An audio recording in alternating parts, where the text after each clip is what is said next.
Now, ladies and gentlemen, this afternoon we have a great person to kick us off and to continue on the thinking that we've had this morning that things are changing. You remember the headline, the end of, and Brian Solis continuing with and the beginning of. And we're now going to have somebody else who's going to look at the change that is happening, and how better to describe a changing situation by looking at, on one side, the winners, on the other side, the losers. Because, of course, ladies and gentlemen, there's no kidding, you can actually learn a hell of a lot of mistakes, hopefully, of other people.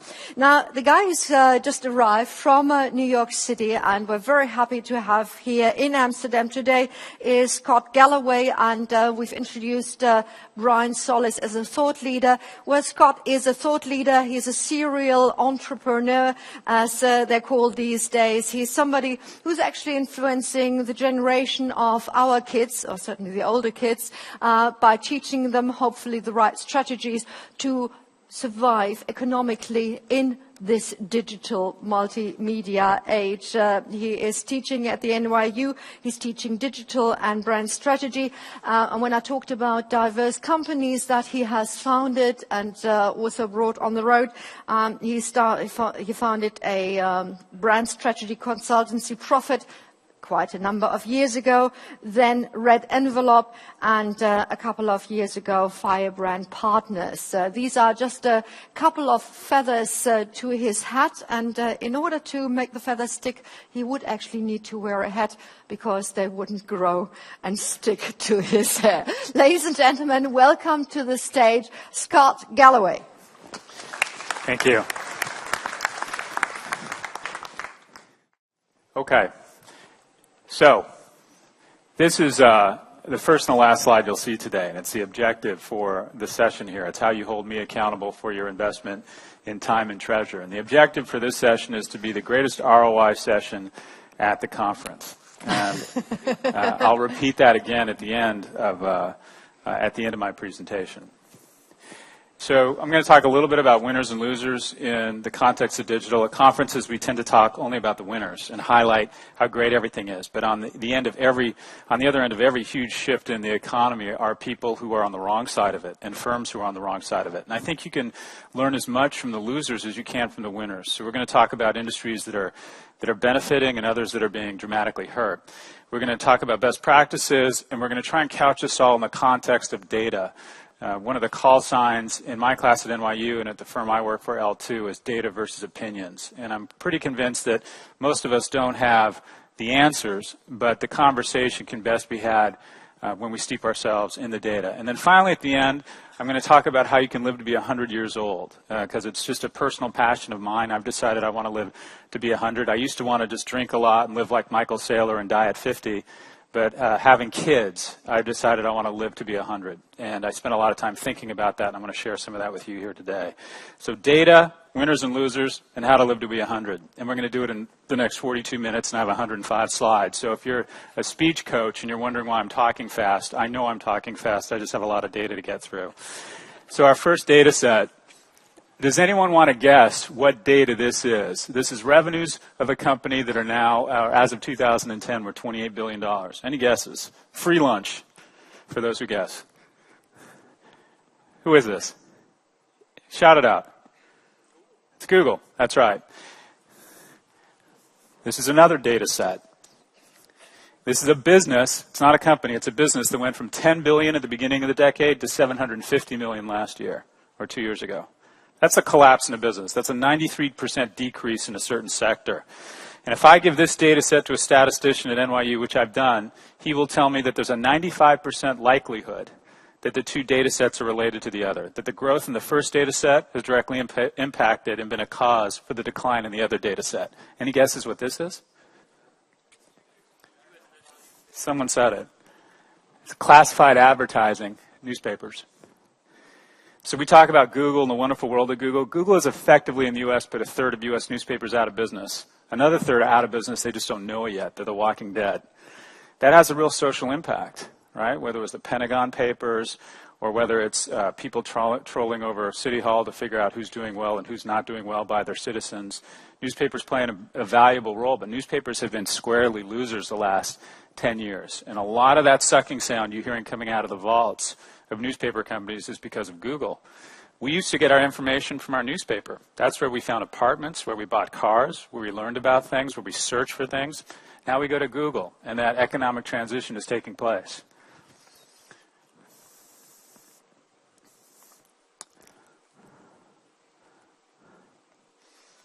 So now we'll talk a little bit about Facebook, and this is a wave graph showing that we have, when you see this, approximately 1 in 7 minutes on Facebook right now. And the exciting time to be Facebook, right? If it's 14% of all time, and the number of people on Facebook doubles in the next 5 years, the amount of time we spend on Facebook per capita doubles, that means the market share of Facebook will be over 50%. And granted, that's a big reach, but it's possible.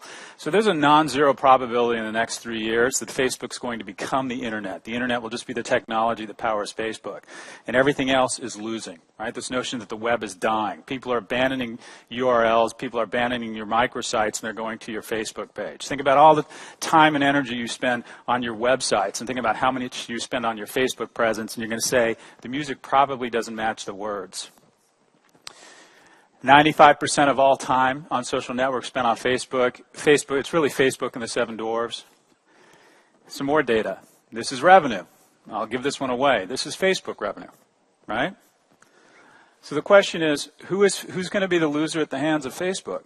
There's going to be a lot of industries. That $4.5 billion, that $6 billion, that $8 billion, that $12 billion are projected to do over the next 4 years. It's got to come from somewhere.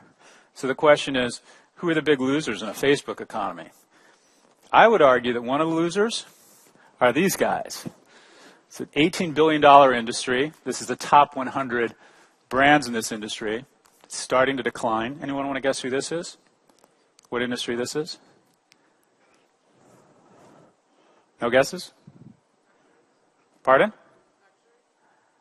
Luxury? Actually, I'm going to go. I think luxury is the best business in the world over the next 20 years, and I'll talk more about that. I think luxury is a huge winner. I think a big loser is going to be the magazine business. Think about the core value proposition of magazines. Through great editorial, consistent voice, curated editorial, they bring together and they aggregate this very desirable demographic that brands then rent, right? That's really the same value proposition as a branded page on Facebook. It does almost the same thing. And over time, the question is, will brands be able to extract the publisher's tax out of the ecosystem when they establish direct connections with the end consumer? So some additional data. This is the number of likes in the blue columns of famous prestige brands. So Victoria's Secret, Burberry have 18 and approximately 15 million followers. This is the global circulation of the biggest fashion magazines. The global circulation of Vogue is 1.3 million. So if Burberry continues their tear and they get to 20 million, which they should by, call it the end of the year, we estimate that means somewhere between 1 in 3 and 2 in 3 of subscribers to Vogue will have a direct relationship with Burberry vis-a-vis the Facebook platform. So answer me this. If Burberry has a direct relationship with 2 out of 3 Vogue subscribers, are they going to spend more or less or the same on Vogue moving forward? Losers in general, an industry I would not want to be in, an industry I tell my kids in my classes to think hard before they go into. If you are in the business of aggregating an audience and then renting it out to brands, I think that's going to be an ugly place to invest or work the next 10 or 20 years. Whether it's TV stations, magazines, newspapers, rental media is about to get whacked. Why? The core value proposition of these emerging platforms is that they let brands, and effectively the manufacturer, the source of the product and the information, establish a direct relationship with the end consumer. And they're giving us the ability to extract the middleman from the process. Look at the advertisers or the core advertisers in magazines, right? These are the ones that are increasing their advertising and decreasing. And I think you could effectively correlate sophistication of marketing, and it would be an inverse correlation. So the more sophisticated marketers, the food, the CPG guys, the automobile industry, who are actually very sophisticated marketers, pharma's pretty good. They're decreasing their magazine advertising, whereas the beauty and apparel or the fashion guys, which aren't known as really disciplined marketing, they're the only 2 categories increasing their advertising in magazine. I think it's going to be an ugly few years for magazines. We talk about Facebook, new competitors. We love innovation. We like to think as an entrepreneur that there's a robust business environment in social media. There isn't. Network economies naturally love natural monopolies. Google, there's really one winner, and everyone's fighting over the scraps. I think the same thing is going to happen in social media. Everyone likes to think there's someone in a garage that's going to disrupt Facebook in the next 3 to 5 years. It probably won't happen. As a matter of fact, I think if you look at Facebook, they're competitor by competitor going through each of them and slowly but surely sucking the oxygen and choking them to death. Whether it's Foursquare and they announce Facebook Places and then they acquire Gowalla. Whether it's even Pinterest, for all the press Pinterest is getting. I love Pinterest. I think they do a great job. People think it's a tangible threat. I don't think it is. And I think Facebook is responding with, have you noticed that one of their latest product features, I don't think it's an accident, they call it a pinned post. Google Plus, really exciting. Great core value proposition. I don't want to share pictures of my kids with everybody in the world. I want to segment it. Fantastic strategy, the circles. Huge amount of press. I believe that Google Plus is going to go away. I think it's already dead. It just doesn't know it yet. And I think there's data to support this. Again, the conversation begins in the data. A lot of hype around the public beta, fastest social media platform to 20 million people. But look at the stickiness of Google Plus, or how many people actually come back after 24 hours. The answer is it's fallen off a cliff. Why? Because there's already 900 million people on another platform. So what's the point? I believe Google Plus will be disarticulated and folded into other products such as Gmail, search, etc. Look at Tumblr. Doesn't Timeline begin to look and feel a lot like the aesthetic advantage that Tumblr brings? I think that, again, is a very concerted strategy to go after Tumblr. Oh, and the one platform that was getting a ton of traction outside of Pinterest was Instagram. So they did what any big company does when it feels threatened by a competitor and doesn't see an obvious way to kill it. They went and bought it. Another big winner. Right? 2/3 of the affluent had purchased a product in 2010. Now every affluent has purchased a product via e-commerce. Effectively, wealthy people used to under-index via technology. Now they're actually over-indexing, and they've adopted e-commerce at a faster rate than the rest of the population. Their favorite websites. Who's number one? Amazon. Again, I think Amazon is turning into another natural monopoly. I don't care what retailer you are. If you're not a luxury brand, I would argue your biggest competitor. When I ask Sears who the biggest competitor is, or Eddie Bauer, or what have you, they tend to look at their closest adjacent. I would argue almost every retailer in the world right now, their biggest competitor, and the one they really have to keep an eye on, is Amazon. 1 out of 5 people globally that are on the internet touch Amazon once a month. This is looking at the upstream and downstream traffic of the 50 largest beauty brands. You'd think, beauty, that's a category that people like to go into the counter, or they go to websites, right? Or they look for information in magazines. We looked at the greatest sources of traffic and the greatest sources of downstream traffic for the 50 largest beauty companies globally. In 2010, the number one upstream and downstream source of traffic was Sephora, which is a large beauty retailer. And that makes a lot of sense. People would go to estelada.com, look at the products they want, maybe go to MAC, maybe go to Clarence, and then they go to Sephora to price it. That's no longer the case. As of last year, the number one upstream and downstream source and destination of all traffic from beauty sites is Amazon. So what do? We believe the conversation starts in the data. We go out and we register or record 350 data points across 4 dimensions: the site itself, load time, user interface, navigability, checkout. We look at digital marketing, Google, buzz and sentiment, and just sheer amount of conversation on blogs. Then we look at mobile, apps versus HTML5. And finally, we look at social, size and growth of the community, how innovative the programming and content is. We evaluate it all, and then we issue a score for 4,400 brands. We have about 20 people doing nothing. They're sort of the modern-day equivalent of coal miners who are sitting behind computers trying to extract data out of the ground, out of the digital ground. We then sit around the table at NYU with a series of statisticians and people with big brains, and we try and find correlations in the data. And we always say that the conversation begins when you start swimming in the data. Now, we tend to look, or the industry we started focusing on is the prestige sector and the luxury sector, and this goes to your comment. I actually believe the luxury sector is going to be the best consumer business in the world for the next 15 years. And I think it's largely a story of demographics. The last 15 years have been the best 15 years in the history of luxury brands. LVMH, PPR Group, Richemont have added more market cap than the previous 150 years in just the last 15. Why? In the last 15 years, we've added 300 million new luxury consumer. Luxury consumer is defined by a household that makes over $30,000 a year. Now, sitting here in Amsterdam, that doesn't sound like a lot of money. But once a household globally gets more than $30,000 and they can pay a house, food, and some education, you know what they do then? They go out and they buy a nice watch, or they buy a nice pair of shoes. The new entrants into the luxury market are traditionally people who start making over $30,000 a year, and we've added 300 million of them over the last 15 years.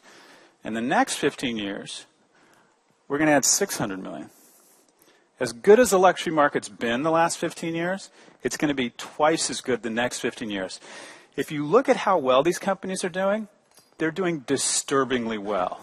Given the headlines, given the state of what's going on with the middle class across mature markets, prestige firms, I would challenge you to find a business that is doing better on a risk-adjusted basis than luxury firms. It's a different consumer, though. If you notice, most of that growth is going to come out of what we call rest of world or emerging markets such as China, and it's a different consumer. Right? And we'll talk a little bit about that. So we go out and we look at these 4 dimensions and we weight them and we issue a score. And I'm going to tell you a little bit about prestige brands. And the reason I chose prestige brands, we do this for a variety of industries. But almost everybody, when I'm in an audience with people with different industries, people like to talk about fashion because everyone can sort of relate to it and fashion is fun. So in this instance, I'll just talk a little bit about our fashion ranking. We take all this data and we parse it into 5 categories: genius, gifted, average, challenged, and feeble. And we try to figure out why some organizations are feeble and why some are genius, and what are the commonalities, and what can we learn, what types of organizational patterns, competencies, tactics can we apply to a firm such that they move up the digital IQ spectrum. So here are the rankings. At the very top is Burberry and Kate Spade, and we'll spend a little bit more talking about that. People have a tendency to believe that smaller firms are usually at the top because they're more innovative. That's not true. It's usually bigger firms. One exception here is Kate Spade, and we'll talk a little bit more about this. They tend to be more innovative firms. They tend to be publicly traded firms. And then towards the bottom, you see some of the smaller firms. They tend to be more European. They tend to be more clustered around watch and jewelry versus fashion or beauty. And again, there's interesting information. And by the way, there's some huge brands at the bottom. Prada. I think Prada is a loser in a digital world. I think unless Prada gets its act together digitally, the shareholders of Prada are going to do worse than the shareholders of Kate Spade. Hermes, in my opinion, is a loser in a digital world. This is a company with 3 times the market cap of the largest bank in France. And I believe it's going to underperform its peer group because it's not aggressively learning digital. It doesn't have a strong digital footprint. And we've shown that these grades, these digital IQs, can be linked and correlated. They can be a forward-looking indicator of revenue and shareholder value. So some of the findings. 1, the dispersion of IQ scores, or the deviation, is shrinking. Digital is beginning to mature. People are looking at best practices and adopting best practices and cleaning up their weak points. So the difference between the best and the worst in the digital world is starting to compress, as we see in any competency across a maturing industry. Digital is maturing. But there are some small companies doing a great job. A winner, in our view, is a little brand called Kate Spade. I don't know if you know Kate Spade, but they're an example of a brand that can punch above its weight class. Very focused on digital, going to do 20% of its revenue from e-commerce, which is exceptional for a prestige brand. Great tactical implementation. If you leave your shopping cart empty within a 2 to 24-hour time period, based on their knowledge of your shopping habits, you get a cute little email saying you've left something behind, reminding you to go back to your cart that you in fact did not check out. Fantastic visuals and use across all the different platforms, signaling innovation. This looks at the various IQ of companies by conglomerate. And what we found, and I apologize, this is hard to read, we found that publicly traded companies have higher digital IQs than private ones. And the only thing we can figure out is the scrutiny and those pesky shareholders constantly asking you, an analyst from an investment bank saying, what's up with your website? Or what's your strategy for Facebook? That pressure placed on management teams by public shareholders and analysts is actually a very good thing for companies. And there's a statistically significant differentiation between private versus public companies in terms of their digital IQ. This is always sensitive, but I think the data is politically incorrect, and that's why we love data. Where your company is headquartered is a large driver of digital IQ. If your company is headquartered in the US, the average digital IQ among our sample set is 108. In Great Britain, it's 99. In Italy, I think that says 96, 98, excuse me. And in France, 92. Why is that? Why would being headquartered in Paris make you much more digitally inept than if you're headquartered in New York or San Francisco? Right? We feel uncomfortable saying something like that because it sounds inherently bigoted. But it's the truth. The numbers are there. The data doesn't lie. I think it has something to do with our tax policy and our education system. The most tax-advantaged people in the U.S. are one, real estate investors and two, entrepreneurs. We also culturally, people always say Americans embrace failure. We don't embrace failure. That's BS. We don't say, oh, you screwed up, good for you. We're more accepting of it. We're more forgiving. Our bankruptcy laws are more forgiving. So if you come out of business school and you start a business and it fails, you haven't ruined your career. Right? So as a result, there's more risk-taking. There are very, very advantageous tax laws for investing in venture capital.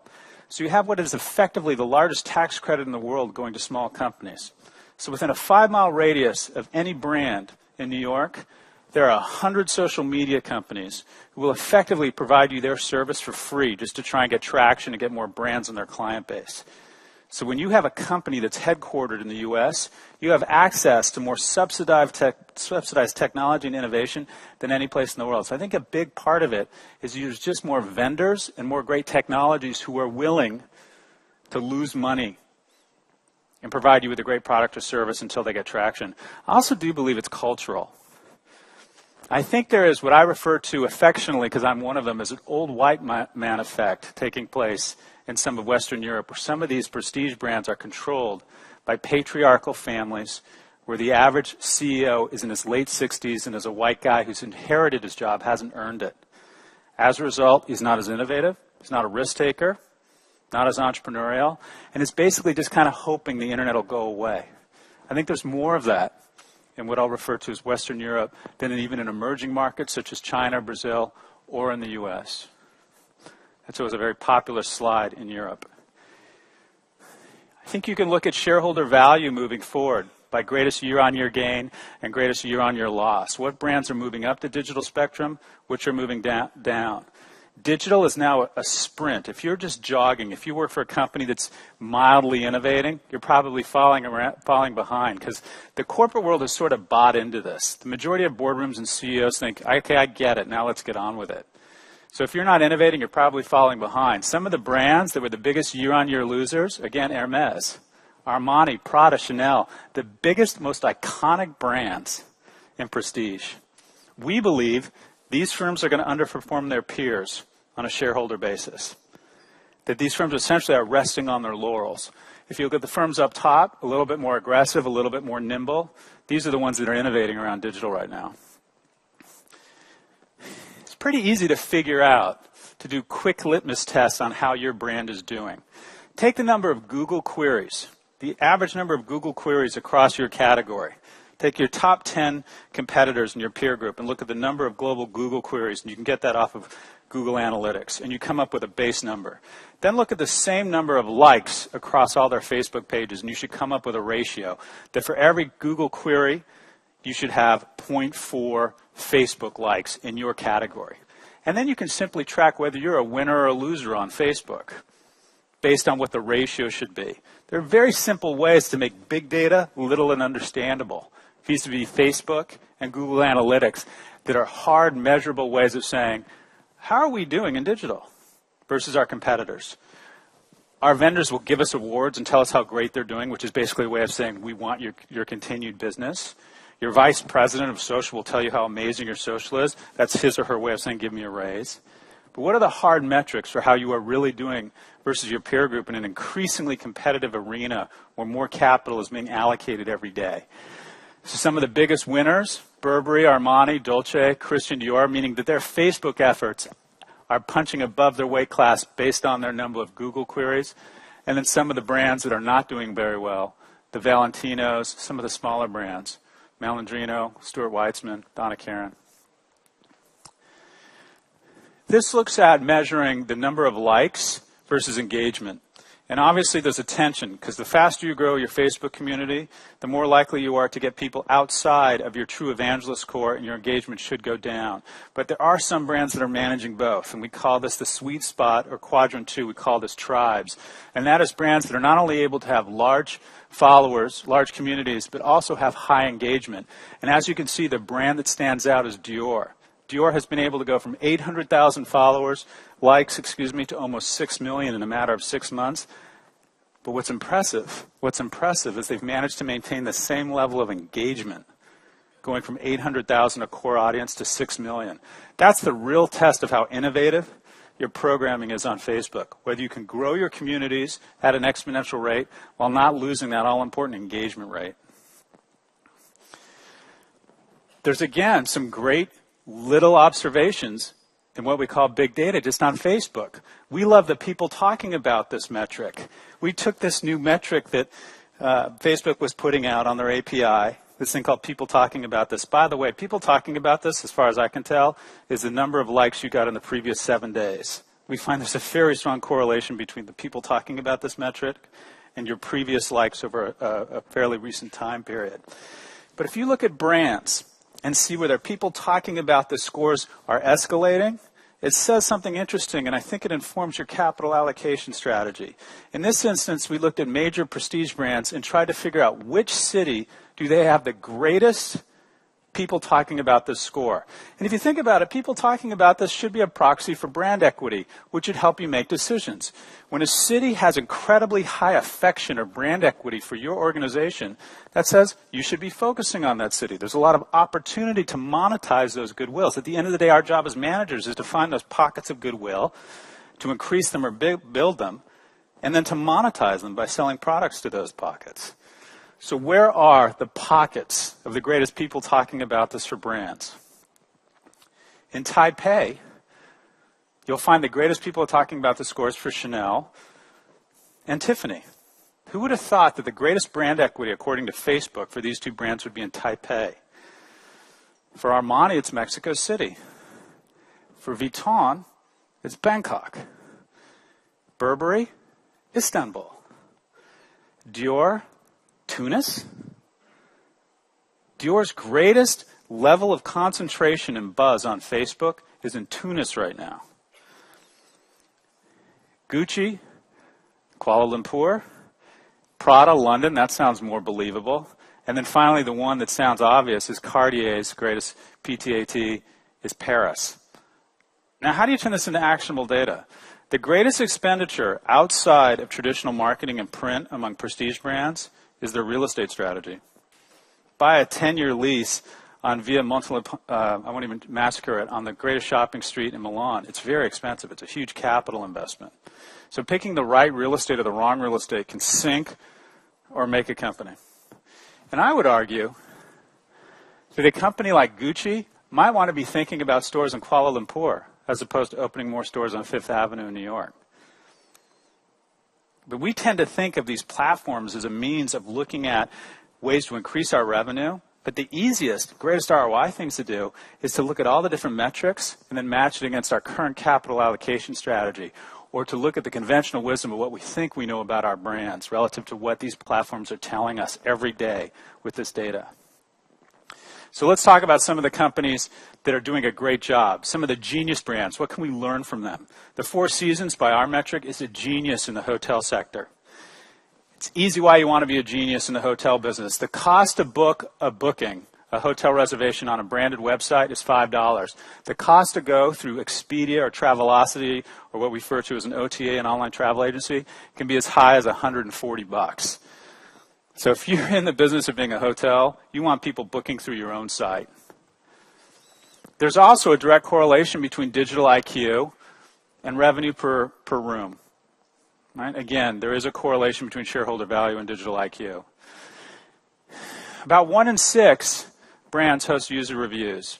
But the brands who do have user reviews send 40% or lose 40% less traffic to OTAs from their site.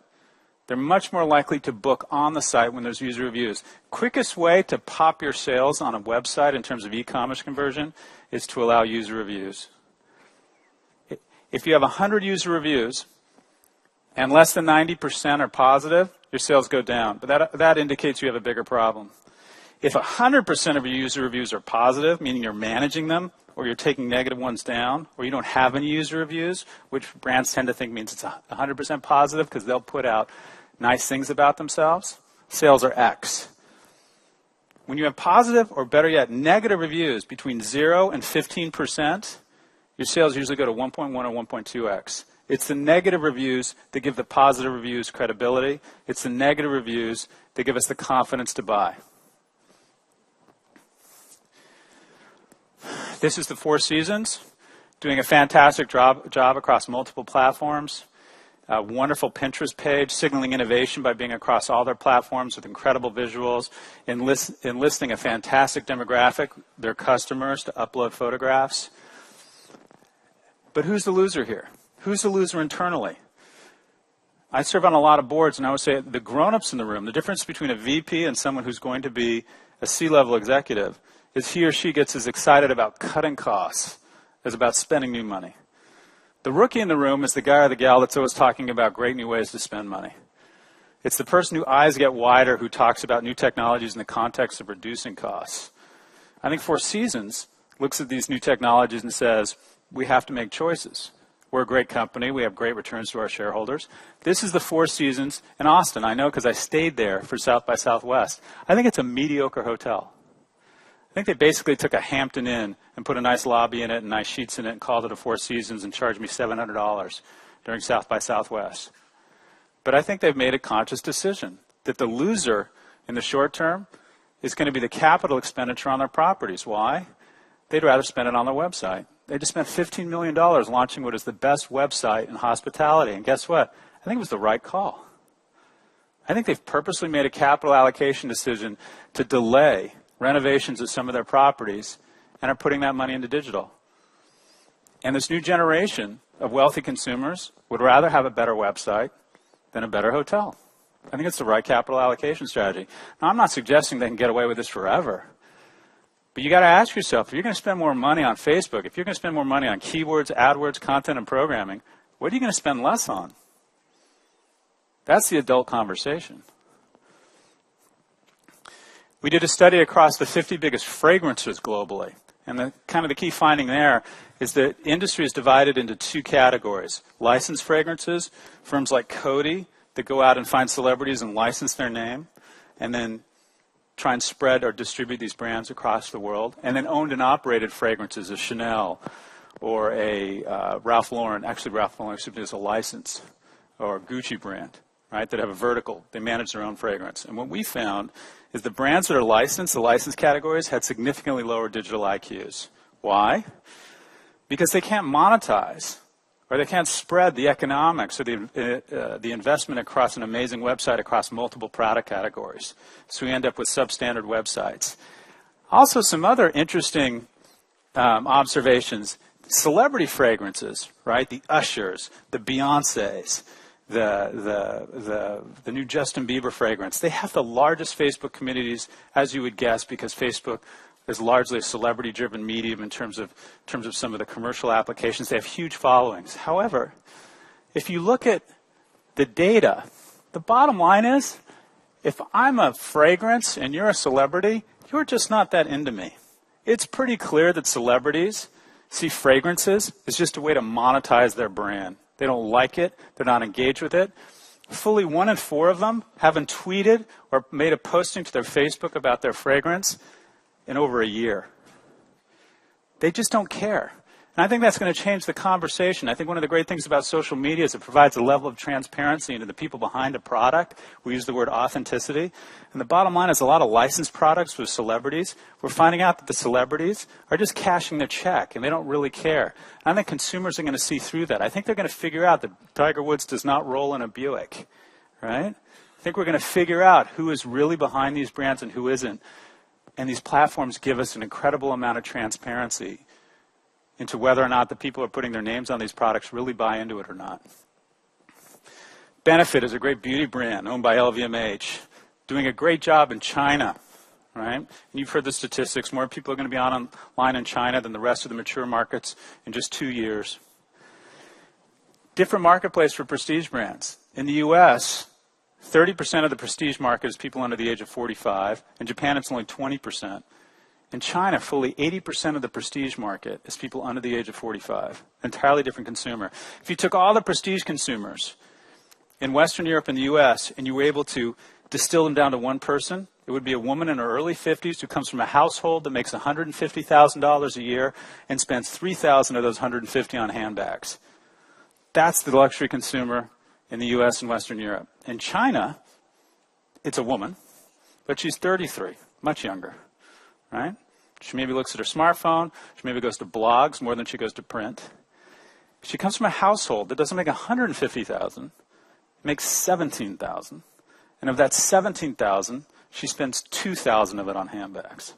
There's this myth that it's billionaires in emerging markets driving the prestige industry. It's not. It's an emerging middle class that is obsessed with Western prestige goods. And there's no intellectual property problems, right? They want the real deal. 50% of luxury items purchased by Chinese are purchased outside their border. Why? One, taxation, and two, they want the real thing. They don't want copycats. They don't want counterfeits. This is e-commerce and apparel, starting to hockey stick in China. This is the beauty industry. Look what's happening in China. It's going to surpass South Korea, which has traditionally been the largest, most successful e-commerce domain as a percentage of retail done online. Looking at the winners and losers. Benefit across all platforms, doing a great job. Tmall on Taobao, Kaixin. Another genius brand, Estee Lauder. And I think there's going to be a big focus on the organization over the next 5 years. We have a tendency to talk about big companies as if they're stupid and they don't get it. I actually think this medium plays really well for big companies. I think big companies are going to do a lot better than we'd like to think as it relates to digital.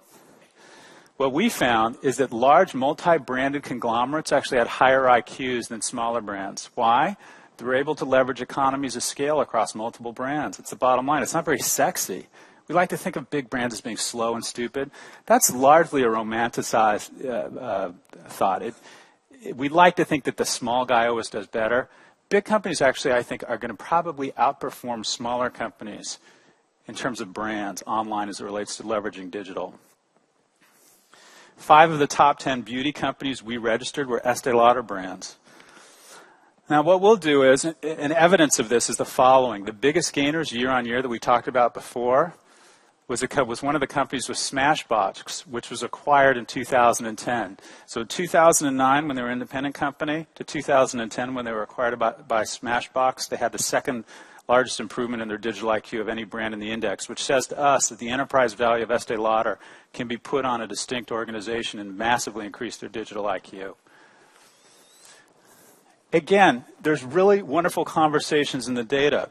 You can take 5 or 6 simple KPIs from social media. Look at the engagement. Look at the innovation around your Facebook programming. Make a concerted attempt to evaluate whether you're integrating Facebook globally. Do you have branded pages based on markets? Look at your Twitter following, your YouTube, how big your YouTube views and channel are. Digital marketing innovation. How strong is your search? How visible are you to search engines? How strong is your CRM? We register all of this, and then we look at an entire industry. And I think you can basically figure out what the strategy, the digital strategy of your competitors is, simply by mapping where they're strong and weak. So let's look at Dove. Dove is a mass market brand. They spent a lot of time and money integrating a great offline campaign to drive people to their Facebook community. And they've done a great job, off-the-chart scores, and great online engagement on Facebook. Clarins has decided to adopt gamification. They're doing an incredible job around engagement and programming with this great game where you pretend you own a hair salon. I don't know how many of you have seen it, but it's really well done. Lancome has gone all in on a vlogger called Michelle Phan. I don't know how many of you have met her, but her videos, a woman, 23-year-old woman out of Clearwater, Florida, is getting 20 and 25 million views on her videos on how to put on makeup for prom or for a first date. Whereas the beauty advisors and the celebrities that they're paying millions of dollars to, on average, get between 10 and 50,000 views. I think Julia Roberts, Katie Couric, and Brad Pitt are going to make less money over the next 10 years. And the Uber users who are authentic and have the ability to use these platforms to promote their genuine affection for the brand are going to make more money. Lancome has gone into this in a deep way. But as you can see, the unfortunate thing about Lancome is I think they're totally focused on their press around how amazing they are with Michelle Phan, and they're ignoring the other dimensions, and they're actually an underperformer across their other data points on social media. Chanel. Look at this data. What does this say?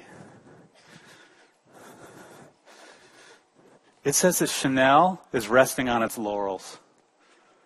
Chanel can do anything and it gets a ton of buzz. As registered by the number of queries on Google, Chanel is the strongest prestige brand in the world. Don't you hear Chanel and you just feel classy and you feel French and you feel romantic and you feel like spending 90% gross margin on something, right?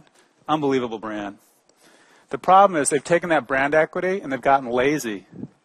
They have fantastic online buzz, as they would with anything they do. Any piece of information that Chanel posts online is going to get huge buzz, but they're underperforming on virtually every single dimension, except for YouTube, where they're putting their commercials on their channel, which is not that innovative, but again, anything Chanel does, people love. I think this is a forward-looking indicator that Chanel is one of those companies we're going to look back at and think, remember how great they used to be? This is Clinique, a division of a brand of Estee Lauder. It's the closest brand that almost has a perfect circle around best practices, but broader. This is what you call a highly digitally competent brand. And this is the Estee Lauder organization, an average across all their brands. I think Estee Lauder as a company is going to outperform from a shareholder perspective their peers L'Oreal and Paris. And what we do is when we find an organization like Estee Lauder that's got great digital IQs, we use this really neat thing called LinkedIn, and we go and we draw boxes and we figure out exactly how the brands are organized. We look at their backgrounds. We estimate their compensation. We look at reporting relationships. And then we look at the same exact thing for big conglomerates that have low digital IQs. And we try to figure out what organizationally, in terms of compensation, reporting relationships, regional tension, where they're staffing, size of teams, what drives competence in organizations, and what drives incompetence. Do you know there's no relationship between the percentage of sales done online when sizes of e-commerce teams are between 0 and 10 people? That means an e-commerce team with 2 people, on average, does as much e-commerce sales as a team with 10. Right? Once you get above 10, it begins scaling. That means a few good people or a big investment are the way to go. I'm going to have to go fast because I've just gotten the 5-minute signal. I'm going to skip through this because I imagine you're sick of hearing a Burberry.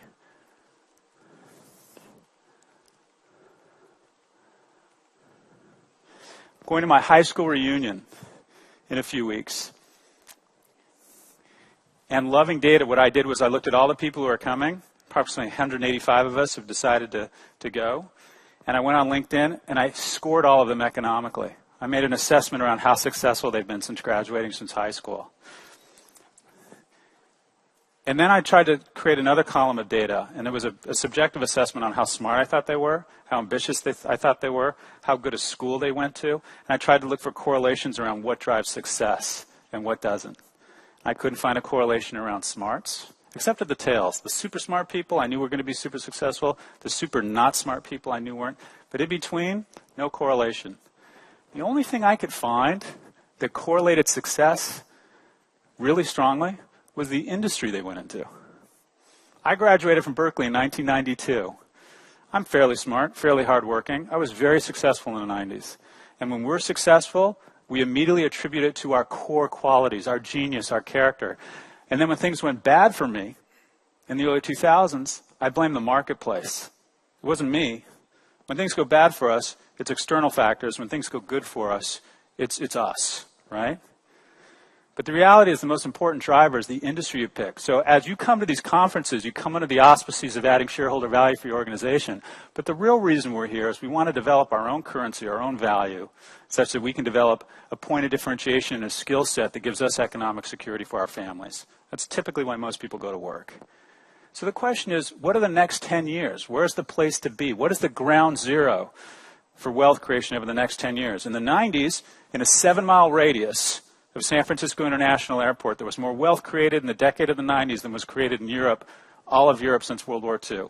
And it was because of the plummeting price of processing power and the advent of the Netscape browser. And if you were like me and you were lucky enough to end up in Berkeley in the 90s, you did really well through no fault of your own. Now, I've looked at my buddies who went into the auto industry, no less smart, no less hardworking than me. They have not done well. They picked the wrong industry. The last 10 years, it's been a commodities boom. If you found out your family owned an iron ore farm, mine in Perth, Australia, or you maybe were growing cocoa or sugar in the Dominican Republic, greatest wealth creation over the last 10 years has been a commodities-driven boom. So what's the next 10 years? What I would put forth, and I put forth to the kids I teach, is it's going to be somewhere around 3 points. One, it's going to be around prestige brands. I think prestige is going to boom. Whether we like it or not, what we think about it socially, what it says about our society, I can't tell you. I can tell you is I think watch, shoe, and bag companies are going to do really well. We know it's going to be something around mobile, and it's going to be around emerging markets. So as you think around your skill set, having an opportunity to work in emerging markets, forcing yourself to really understand the dynamics behind mobile, and perhaps going to work for a firm that's positioned at the high end, I think that's a pretty good place to be. And you might end up at your high school reunion looking at everybody else saying, oh, I'm smarter than them. When you're not, you just pick the right industries. So I promise I'd tell you how to live to be 100. There are 3 things and then 2 overriding drivers for how you can live to be 100. The most overrated quality is genes. We have a tendency to divide the longevity of our mother and our father and think that's how long we'll live. It's not. It's actually a less weaker driver than we think it is. It means something, but it's not as important as we think. The second is lifestyle. Basically, don't be obese and don't smoke, and you screen out 50% of all cancers and heart disease. It's the bottom line. The way you live is the second most important thing to your longevity. What is the most important thing according to the New England Journal of Medicine for getting to 100? Does anybody know?